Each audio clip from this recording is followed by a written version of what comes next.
করতে হবে সেটি হলো পশুকে শোয়ানোর পরে তার গলা যখন ছুরি চালনা করবেন তার আগে আপনাকে বিসমিল্লাহি আল্লাহু আকবার বলতে হবে।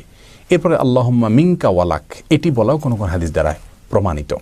তাহলে আমরা সবটুকুকে একসাথে এবার বলতে পারি বিসমিল্লাহি আল্লাহু আকবার আল্লাহুম্মা মিনকা ওয়ালাক, বাস এটুকু বলে আপনি ছুরি চালনা শুরু করলেন। জবে করার শেষে যদি নিজের পশু নিজে জবে করে থাকেন তাহলে বলবেন আল্লাহুম্মা তাকাব্বালহু মিন্নি, আল্লাহ এটা আমার পক্ষ থেকে আপনি কবুল করেন।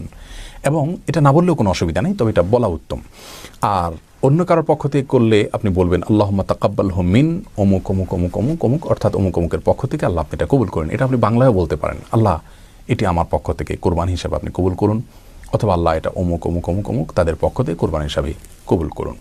অতএব কাদের পক্ষ থেকে করছেন তাদের নামগুলো জপা এটা জরুরি কোনো বিষয় নয়। তাদের নিয়তগুলো আল্লাহ সুবহানাহু ওয়া তাআলা জানেন।